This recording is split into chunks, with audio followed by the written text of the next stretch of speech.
Demak, davom etamiz, hurmatli ustozlar. 21-savolimiz takroriy keldi. Shuning uchun ham 22-savolga o'tamiz. Quyidagi misralarda Abdulla Oripov qanday she'riy san'at qo'llagan? Holbuki orzulardan judo ham bo'lganim yo'q. Yulduzday kulganim yo'q, oy kabi to'lganim yo'q. Mana bu yerda e'tibor beradigan narsamiz yulduzday va oy kabi so'zlari. Va bu o'xshatish san'atini beryapti. Xuddi yulduzday, bu o'xshamish, o'xshatilmish, ya'ni mana bu yerda vositalarimiz bor ekan. Demak, bu tashbih she'riy san'atini beradi. Xo'p. Keyingi baytda qanday she'riy san'at qo'llangan? Gurkiragan olov dilim yo'ldoshi, to'lqin urgan daryo ko'zlarim yoshi.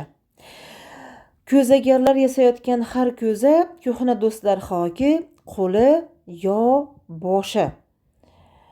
Xo'p, demak bu yerda hurmatli ustozlar, tajniz she'riy san'ati mavjud emas, ruju she'riy san'ati mavjud emas, ramz she'riy san'atimiz mavjud emas. Bu yerda biz tashbih she'riy san'atini olamiz. Nega deganda, do'stlaring hokini qo'li va boshiga o'xshatyapti.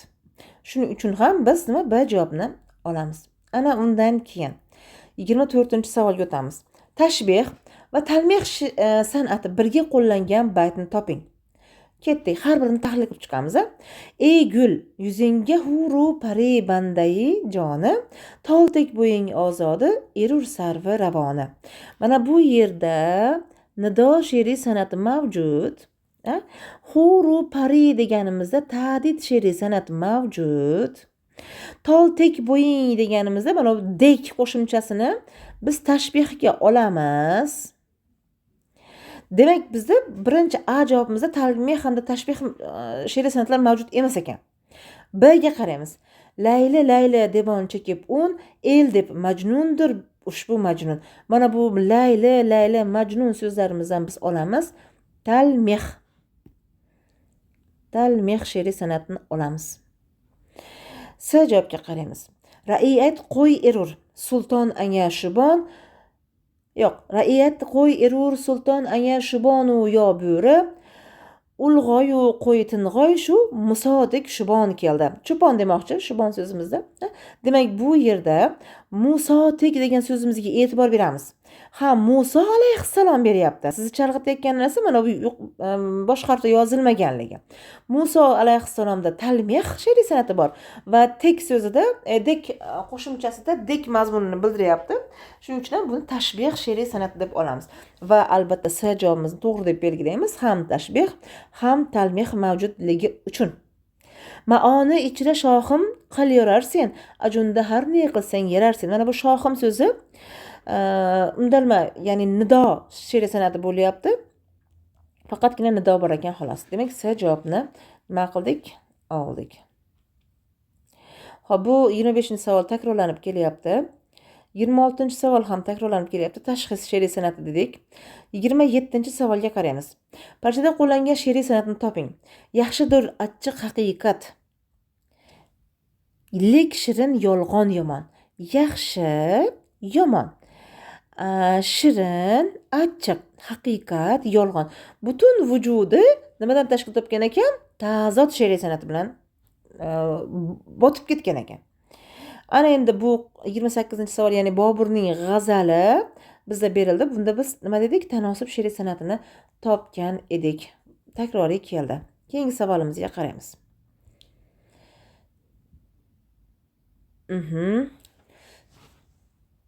29-savol. Boqib ko'z ichidan pinhon fosh etdilar tag'ofillar. Yo'g'u borim hamul pinhon ila foshingdan aylansin. Demak, bundagi she'riy san'at qarang, yo'q, borlik, pinhonlik hamda foshlik, ya'ni pinhon yashirinlik, fosh bu oshkoralik ma'nosini bildiradi. Demak, bular o'z-o'zidan zid ma'noli so'zlar ta'zot san'atini berar ekan. Bu yana takrorlanyapti. 31. Lali andin qo'ydi majnun ko'nglida taxti g'aman, kim yo'q yerda manzil ul vodiyda andin pokroq. Demak, bu ham haqiqatda mana Layla majnun so'zlarimizda talmih she'riy san'atini beryapti bizda. 32. Bo'ying sarvu sanobardek beling qil. Vafo qilgan kishilarga vafo qil. Demak, bizda bir nechta she'riy san'atlar qatnashgan bo'lishi kerak. Shuning uchun ham biz ularni ajratamiz.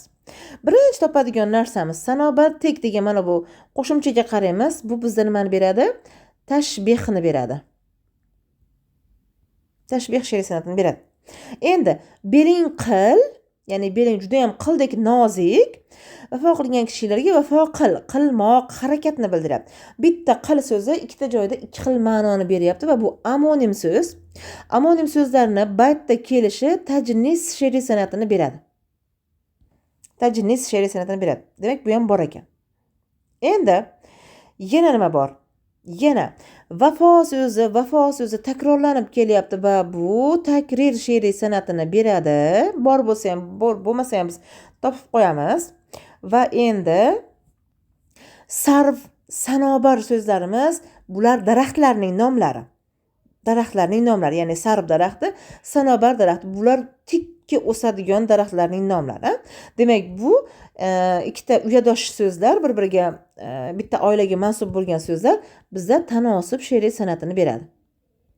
Tanosub she'riy san'atini beradi. Endi tekshiramiz. Tanosub she'riy san'atimiz 3-raqamda, tashbih she'riy san'atimiz 6-raqamda, tajnis she'riy san'atimiz 4-raqamda, takrir berilmagan. Demak, bizda 3, 4, 6 variantni belgilaymiz. 33-savol. Dilbarimning zulfi sumbul, chehrasi gulzor erur. Bo'yina oshiq sanobar, yuzina gulzor erur. Demak, bundagi she'riy san'atni topamiz o'rtoqlar. Qarang. To'g'ri, mana zulfi, chehrasi, bo'yi, yuzi so'zlarimiz tanosub she'riy san'atini beryapti, ya'ni uyadosh so'zlar. Endi e'tibor bering.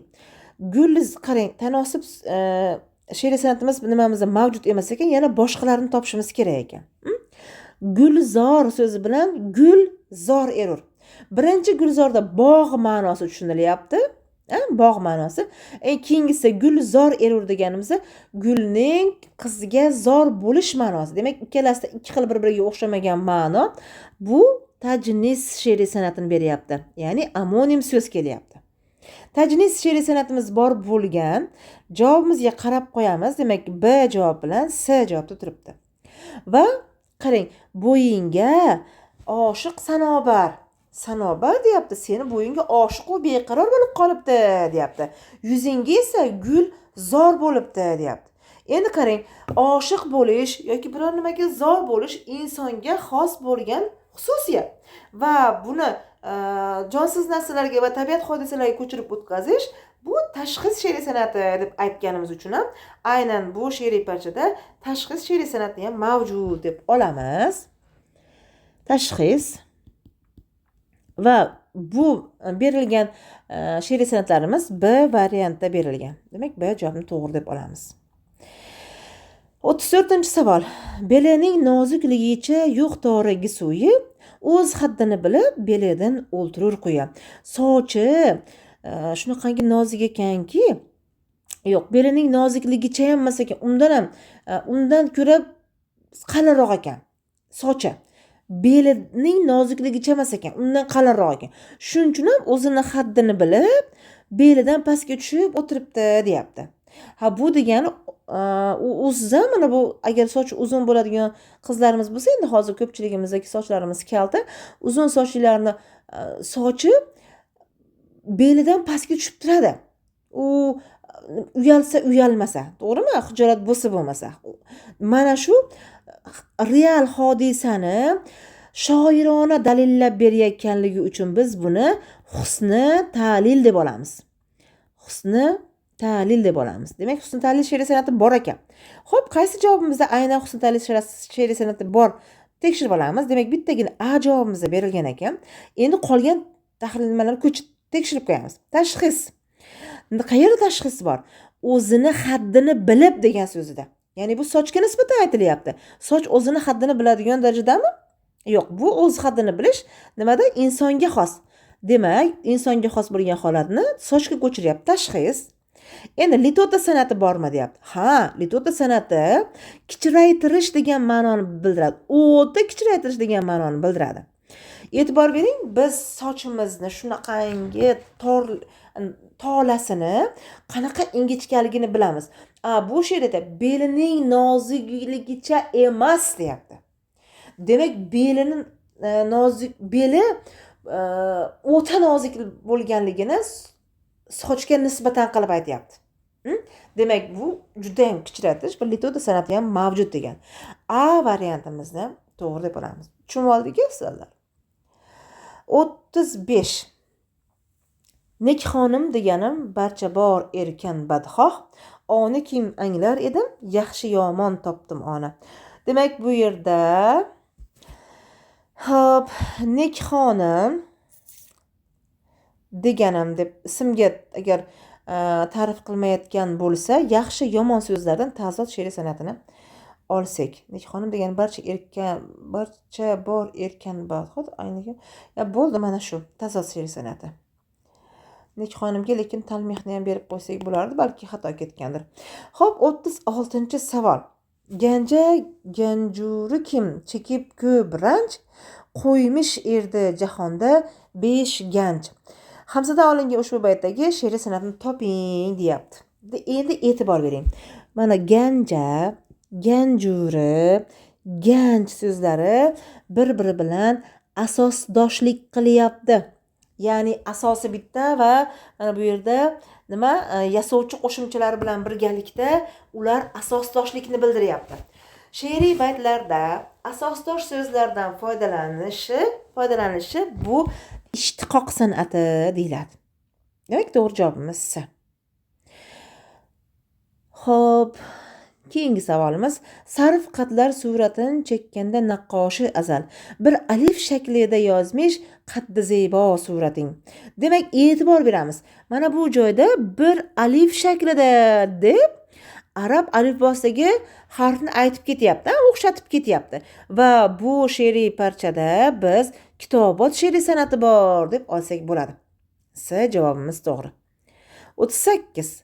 Labing bag'rimni qon qildi, ko'zimdan qon ravon qildi, nechun holim yomon qildi, menandan bir so'rorim bor. Ushbu baytda qanday badiiy san'atlar qo'llangan? Demak, hammasini nima qilamiz ekan? Topamiz ekan. Birinchi navbatda mana bu so'rorim bor, men hali tushuntirdim. Ilhom she'riy san'ati bor. To'g'rimi? Ya'ni so'rayman demoqchimi yoki so'raman demoqchimi labidan. Shuning uchun bitta so'z bilan ikki xil ma'no tushunilsa, shubhalantirishga olib keladi va ilhom she'riy san'atini vujudga keltiradi. Demak, ilhom she'riy san'atimiz bor. Javobni ko'rib olamiz. B javob ekan va boshqa javoblarda yo'q ekan. Ana endi qolgan she'riy parchalarni bor yo'qligini tekshirib qo'yamiz. Bizda tanosib bo'lishi kerak. Mana bu joyda labi, ko'zi so'zlarimizda nima qilishimiz kerak? Tanosib she'riy san'atimiz bor deb olsak bo'ladi. Va ustozlar, ko'zimdan qon ravon qildi, ya'ni labing bag'rimni ham qon qildi. Shu qonni ko'zimdan ham qonni oqizdi deyapti. Endi tasavvur qiling, ming bir haligi oshiqlikda kuyib yonsiz ham, oshiqda firoqida kuygan odamlar ham, masalan, yillab oshiqlik qilgan insonlarning ko'zidan biror marta qonli yosh oqqanini ko'rganmisizlar? Ko'rilmagan, bu narsa bo'lmagan narsa, bu mubolag'a, ya'ni yolg'on. Yolg'on kuchaytirib berishi. Qachonki endi qon, Alloh saqlasin, ko'zdan qon oqishidan. Demak, mana shu qon ravon qildi degan so'zimizni o'zida nima bor ekan? Mubolag'a she'riy san'ati bor ekan. Demak, mana mubolag'a, tanosub hamda ilhom she'riy parcha sanatlari mavjud va yana shu yerda bir narsa bor. Mana bu qon so'zlarimiz takrir san'atini ham beradi. Takrir san'atini ham beradi. Lekin u bu yerda berilmaganligi uchun ishimiz bo'lmay qo'yaveradi, mayli deymiz. Janobi shahga keldim bu jihatdan, ko'zim yoshiga toya Navro'z. Demak, bunday badiiy san'atimiz mubolag'a. Nega desiz, Navro'z ko'zimni yoshiga toya kelyapti deyapti. Ko'zingiz yoshi shunaqangi oqib sharqiragan soy bo'lib yoki deylik yerlarni ho'l qilib loy qilsa-da, siz undan ketayotganda toyib ketadigan darajada bo'lsangiz, mumkinmi bu? Mumkin emas. Bu mubolag'a she'riy san'at. Xo'p, 40-savolimizda yuqoridagi 4 parchada ilhom san'ati qaysi so'z orqali tasvir etilgan, aks etilgan desa, so'rorim degan so'zlarni olamiz. 40-savolga keldik. Yana davom etamiz, hurmatli ustozlar. Bizni tomosha qilishda davom eting. Bizdan uzoqlashmang.